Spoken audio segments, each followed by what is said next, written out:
Salut les gars, alors aujourd'hui petite session, on va faire deux spots aujourd'hui, on va faire la Madine dans un premier temps le matin, là il est environ 7h, 7h15 et puis cet après-midi on partira sur Toul et on essaiera de ferrailler dans le canal. Donc là on est parti pour une pêche du bord au brochet, on va essayer de trouver des jolis. J'ai quelques spots à privilégier, donc on va directement se diriger dessus et puis on avisera au fur et à mesure de la journée. Allez, c'est parti!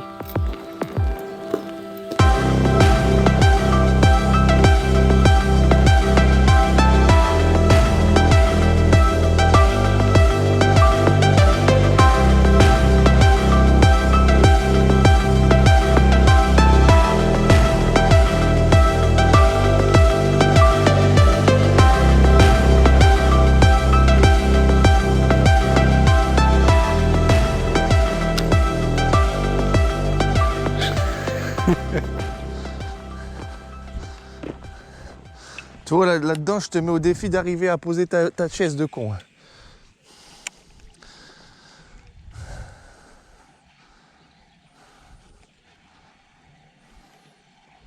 Poisson.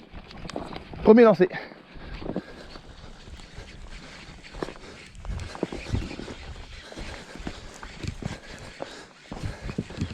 Hop.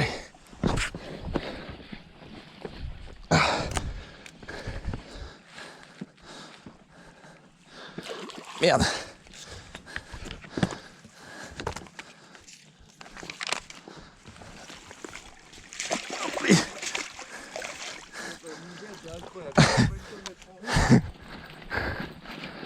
Hop là. Bah oui mon petit père. T'es fait niquer.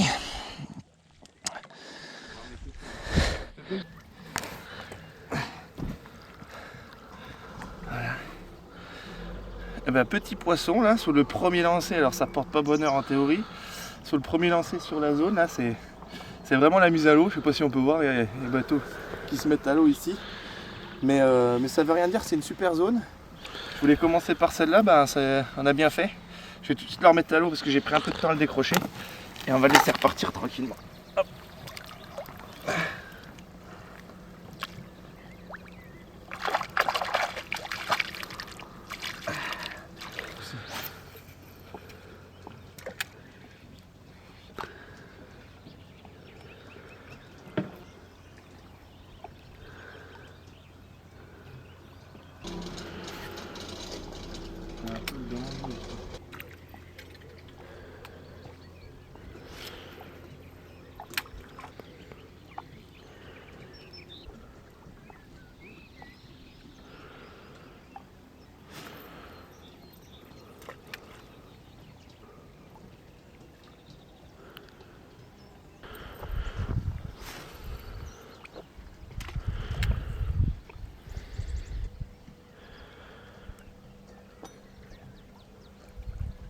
Je vais remettre le one-up de la dernière fois.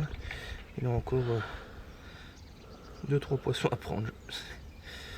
Pauvre.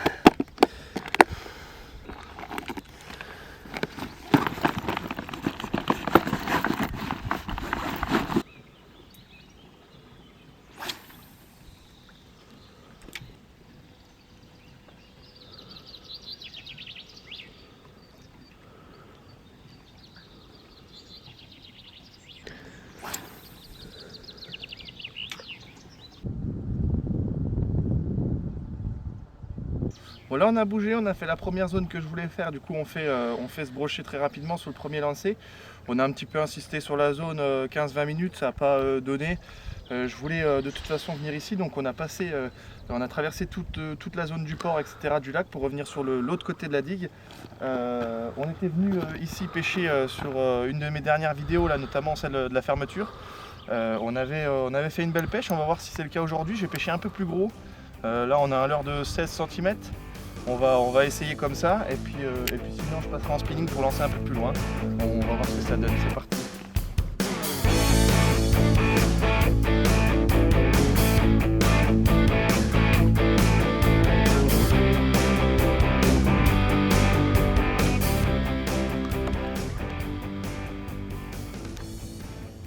Ah, touche je crois.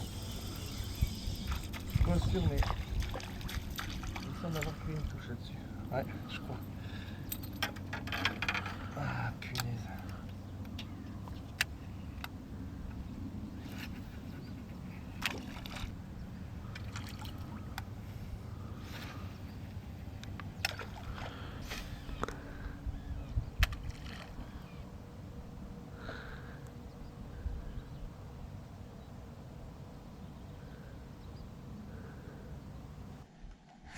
Poisson.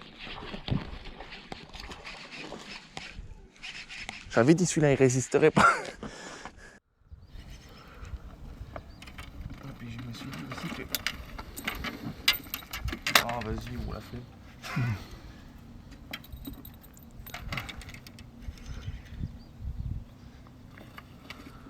Je vais peut-être même essayer de prendre 100 parce que...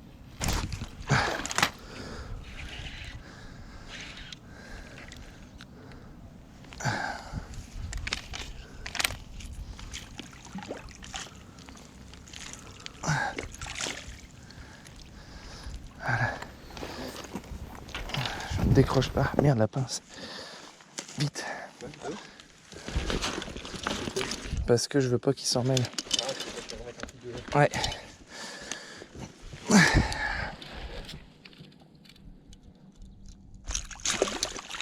Salut.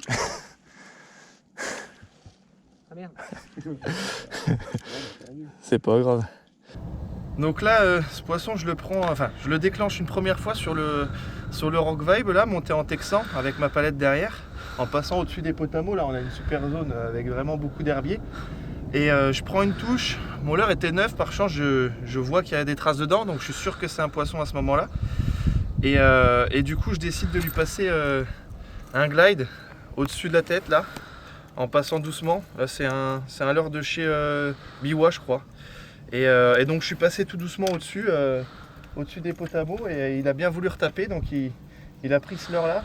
Je vais je pense garder ce leurre sur la zone parce que ça me paraît être une bonne chose. En plus si le poisson est prêt à retaper 2 fois, surtout à la madine, c'est assez rare, c'est que ça lui plaît vraiment, donc je pense que je vais garder ça le temps de faire la zone de potamo et après on ira sur une zone un peu plus profonde et je vous montrerai pourquoi j'ai choisi cette zone. Donc là on est arrivé sur la zone un peu plus profonde. Une zone que j'ai repérée, je vais vous montrer comment. Et je pense qu'il y a moyen qu'il y ait des tenues de poissons ici parce qu'il y a un peu plus de cassants, ça tombe un peu plus fort. Donc on va voir si on peut déclencher des poissons ici. Donc là on voit très bien ici, comparé aux zones d'à côté, on voit que quand c'est blanc, c'est que la cassure se fait doucement. Et là ici on a un spot où on voit que la cassure se fait un peu plus vite. Donc moi ce que j'ai fait, c'est que j'ai directement mis un point GPS sur mon téléphone. Là je sais qu'on est en face de ce point, donc on va pouvoir tout se faire toute cette petite zone là, insister un peu plus longtemps que sur les autres parce que je pense qu'il y a quelque chose à faire. Voilà.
Voilà.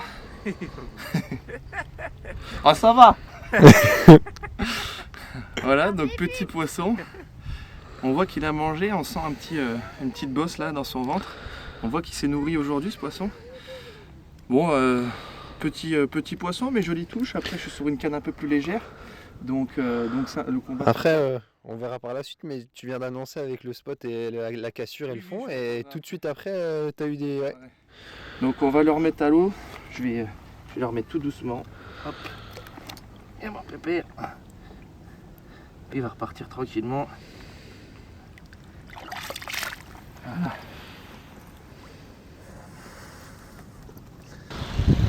Bon voilà, on a changé encore une fois de spot puisqu'on s'est arrêté en ville à 40 minutes d'ici. On a pêché un petit peu, une demi-heure et franchement ça me disait rien. Donc on est revenu sur un bief que je connais un petit peu plus là en canal, un peu plus sauvage. Je sais qu'il y a du brochet, donc on va essayer de voir, pas des énormes, mais si on peut en faire 2-3, au moins ce serait cool pour finir la journée. Voilà, et c'est parti, on s'y met tout de suite.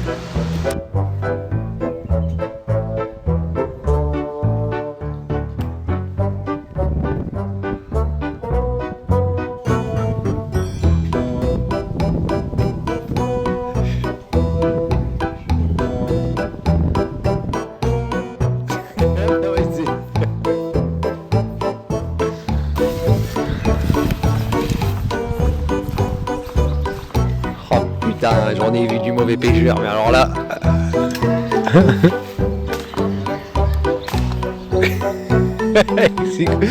avec ses coups de fusil.